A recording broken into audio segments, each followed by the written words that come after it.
So ladies and gentlemen, if you are prepared, well, I am certainly to invite on stage our first speaker for our knowledge session. So well, ladies and gentlemen, please do put your hands together as we invite on stage the Chief Strategy Officer, CARA, Mr. Sanjay Nazerali. On stage, please.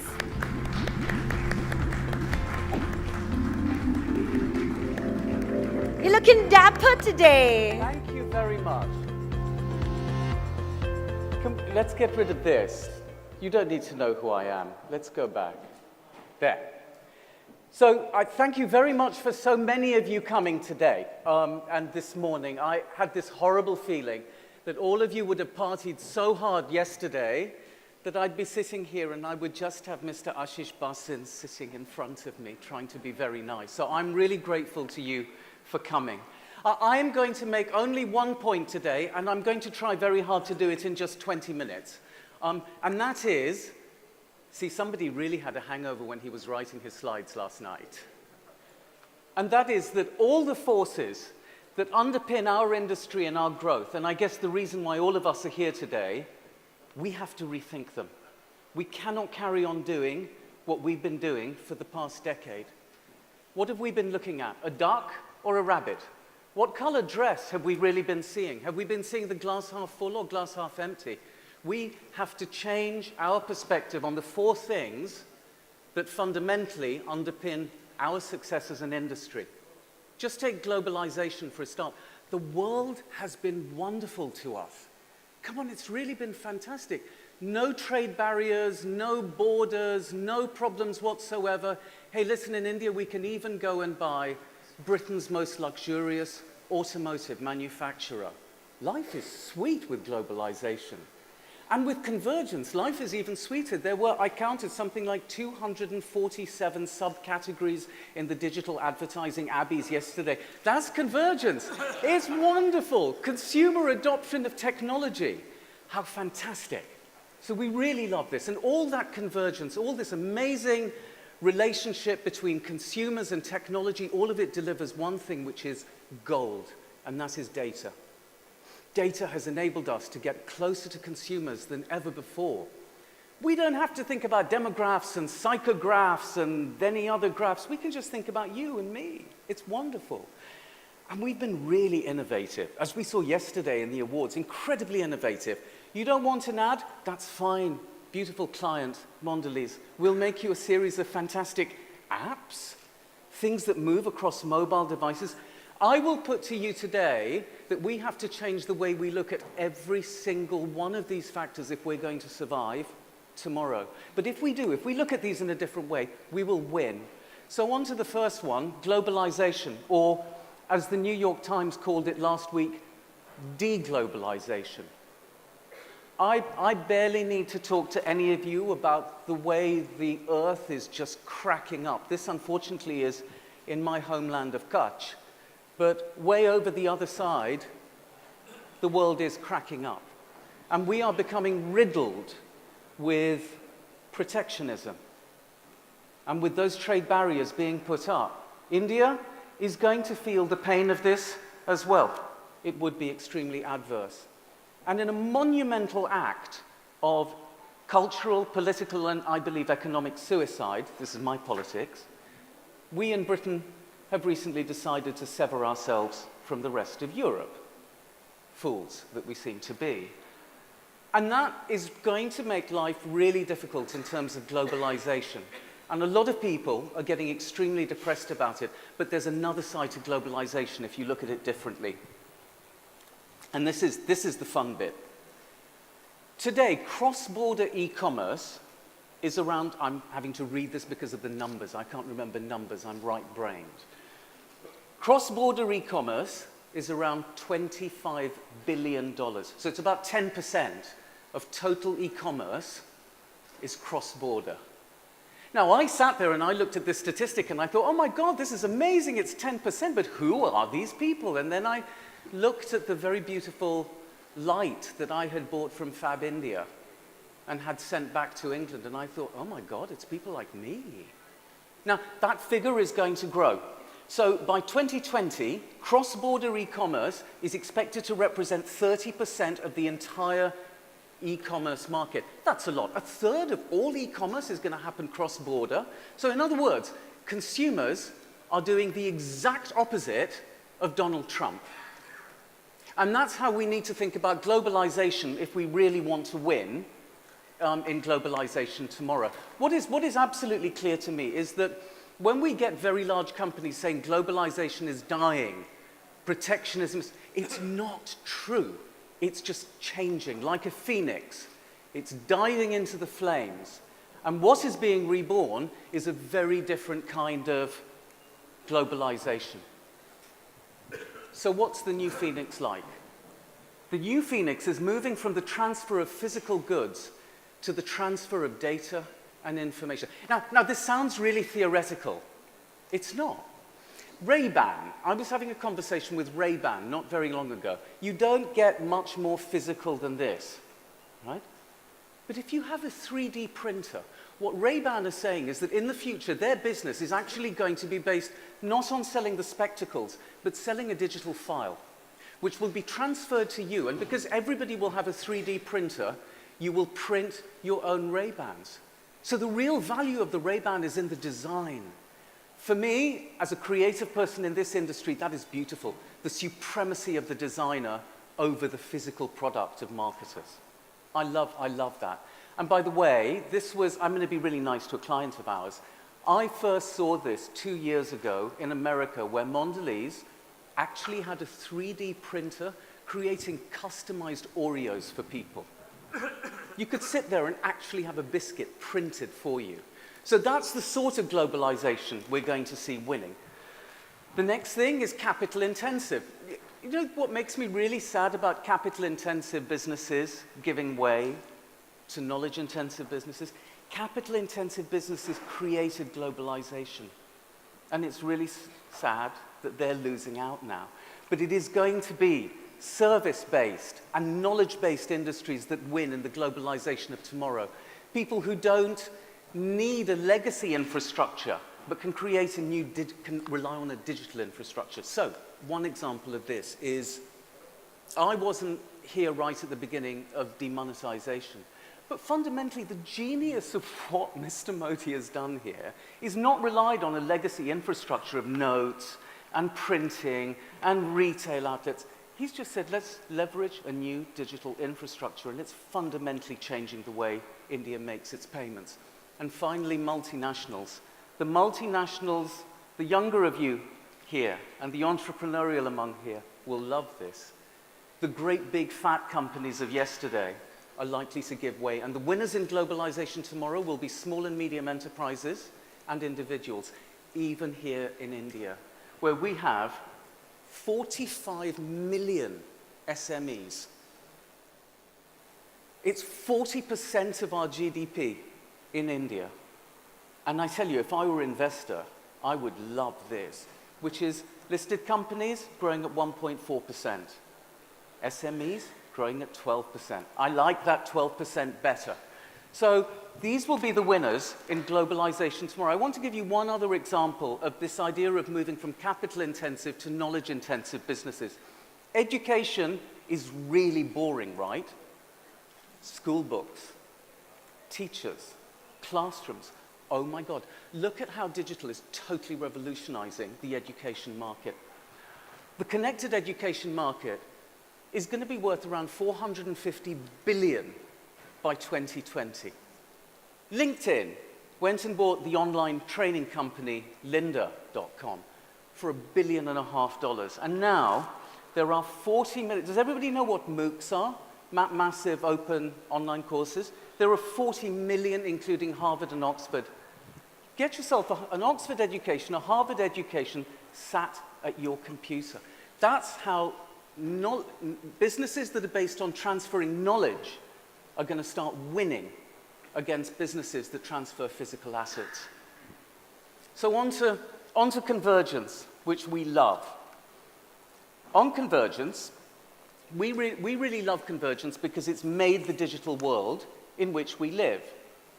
Consumer adoption of technology, that really is what's driven the massive change, happiness in our industry. So, I'm going to read you some numbers now. 17.8, 15.1, 13.7, 10.8, 9.3. So it does not take a data scientist to work out which direction those numbers are going in. They are consistently going down. And that is the rate of growth spend in digital advertising. Okay? Convergence is changing. So what do we do? Facebook is issuing profits warnings. You know, Facebook, little unicorn, now a big, fat, mature company, plateauing. What do? Are we falling out of love with digital? Are we losing digital? As digital's share plateaus? Well, this is clearly, it's of huge importance to me, working for, as I do, the most digital of the groups, because I'd be out of a job. The truth is the exact opposite of this. That actually digital can no longer be measured in terms of how long we spend on our screens. That's the whole point. Digital starts to become everything that we do, everywhere that we live, not a screen that we go to. So convergence will stop being something that we do inside digital. Convergence will become what digital does inside the life I'm already leading. It's not going to be screen reliant. I go to digital at the moment, Facebook, Uber, eBay, Alibaba, whatever. What's actually going to happen is there's going to be a reverse takeover of life by digital. Did you know that India is growing faster than Google? That's just how much screen-based digital is actually starting to plateau. This is the thing that I love most about the digital future and about convergence. Next year, for the first time ever, there will be more connected things than there are connected people. That's pretty exciting, because what it means is that we're not thinking about a digital world in which I go to this digital place. It'll be digital because my toaster talks to my kettle, which talks to my Fitbit. Actually, actually, I'm not being silly about this. This is happening already. Has everyone come across Amazon Go? Okay, so that's exactly what I'm talking about, which is when digital starts to take over the reality of my life. Supermarket. I can go into a supermarket, pick my stuff up, put it in my basket, walk straight out the shop. I don't pay for anything. I don't have to queue. I don't have to interact with anything because it's there. For the same reason, if I was a betting man, I would put all my money on AR, not VR. Why? Because AR is about my life. Virtual reality takes me away. Virtual reality is like a Hollywood movie. It's a lovely piece of escapism, albeit it's fantastic. And particularly if, like me, you like Game of Thrones, it's going to be a really exciting place to go. Stand in the middle of King's Landing. But AR is the winner here because it's enhancing the life that I already lead. So, question in terms of relooking at convergence. How do we, as agencies, help our clients to leverage digital technology to enhance the consumer's life? How are we going to do it? Is it a wristband that enables our consumers to know that they probably shouldn't eat any more of that food because of where their blood sugar level is at that particular moment in time? Now, that sort of thing really matters, right? Because in 1980, there were 108 million people with diabetes. That's just 1980, 108 million. It's 500 million today. You know, sugar is in some ways the next nicotine. We have to be careful. So can that wristband, can we be useful? Can we help our clients to be useful among their consumers? What information, education, entertainment does this kind of convergence? People call it the Internet of Things. I call it digital reality. What kind of value can we really add to a consumer's life? Now, B2B, I love B2B, is racing ahead here. Caterpillar now has AR glasses that enable people to construct engine parts for Caterpillar machinery much quicker than ever before. Surgeons are doing it. So a surgeon can remotely oversee an operation being undertaken really quite far away. That is pretty valuable. How can we help our clients think in that way, adding value through through augmented reality. We heard this yesterday with MobiQuick. They're doing it. And we're going to hear it immediately after me. But all of this stuff is reliant on one thing, which is kind of like the dish of the day, and it's the one that everyone is talking about, and that is data.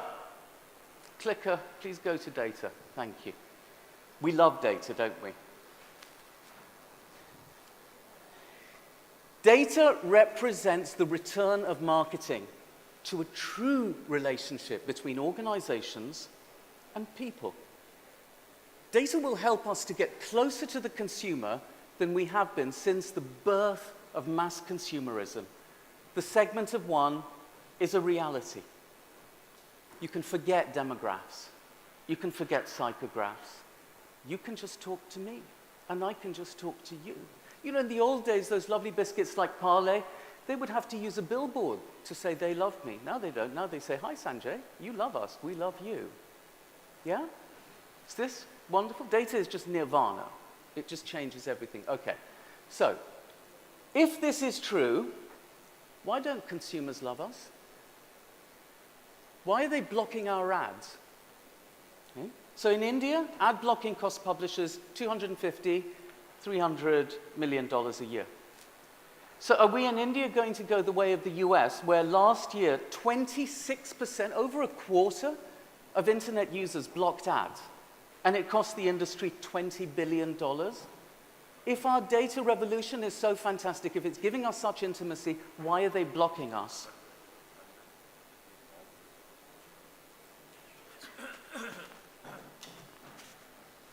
I thought I was yelling at you. Was I not yelling at you? Is this better? Can you hear me now? Okay. If I'm talking so loudly that it hurts your hangovers, then tell me and I'll quieten down a little bit. So my point is, I just don't believe that data, the way we are using it at the moment, is actually delivering the kind of intimacy that is promised. If it is so wonderful, why do so many copywriters, and indeed strategists such as myself, why does it make us feel dumb? And why does it make us feel creatively handcuffed?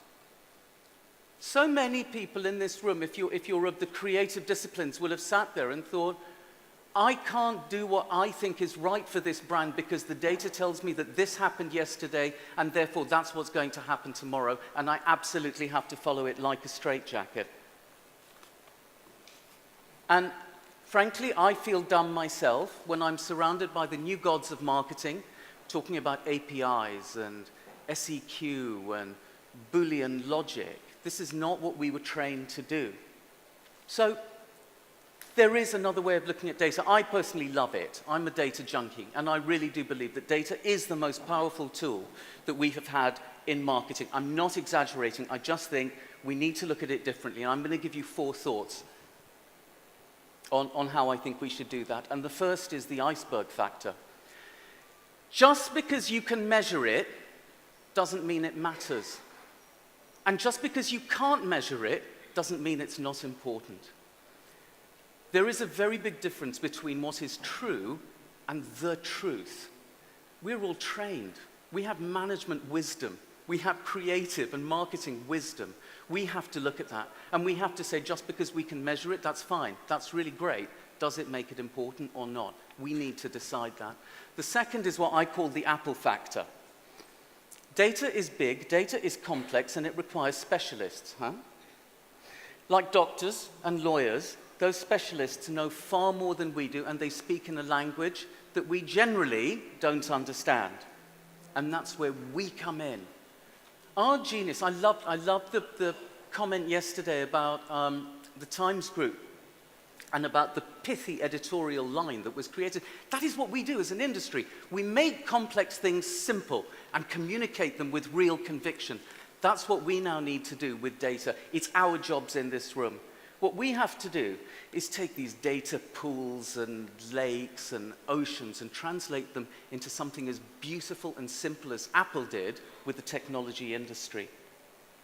Now, my feeling here is that a dashboard, it sounds really boring. A dashboard is the difference between data terrorism and data nirvana, data as inspiration. Something as simple as that, that makes it easy to understand, easy to grasp, and easy to activate. Third, the Kool-Aid factor. We are an absurd industry. We are probably the silliest industry in the world when it comes to making up crazy language. So we have job titles that I keep coming across, like Chief Data Disruption Officer. You heard that one? I saw another one which was Data Imagineer. No. In the end, we do something really simple. Every single person in this room, we influence people to drive their behavior for the commercial benefit of our clients. It's really simple, and I just think sometimes we need to take a breath of fresh air instead of deciding that we want to call ourselves unicorn in chief. On a more serious note, I think the most dangerous thing is what I call the myopia factor. As businesses, we are under pressure, and we are absolutely struggling to deliver for our clients short-term returns, sales. And as media, we've got a lot more powerful, because we can now attribute sales to media activities. So we get obsessed with ROI. Wonderful. Yes, sir, we're not going to give you reach and frequency. We're going to give you ROI. And then suddenly we assume that ROI means sales tomorrow. We have to be really careful about this, because sales tomorrow does not mean long-term brand or business health. And that's my thing, which is the data is like a radar. It'll tell you what to do today, tomorrow, how to make the most of things. It's not giving you a compass. Where are you headed in the long term? And I think we are in danger of losing the long-term perspective, which our industry generally has been really, really good at. So, lastly, on to innovation. This is not a talk about innovation. I am not the person to give that talk, but I am going to be I'm going to make one point about it. I come to conferences like this, other conferences, and I see ad tech, gizmos, bits of machinery, and I'm blown away by it. I think, oh my God, that's so innovative. And then I go home and I say, was it really innovation? Was it really? Or was it just an innovative way of making something better? There is a huge difference between doing something differently and doing something different. And unfortunately, we are starting to confuse the two. In my own industry, in media, a fantastic way of optimizing expenditure between online video and television. Wow, it's really innovative. No, it's not. It's an innovative way of optimizing.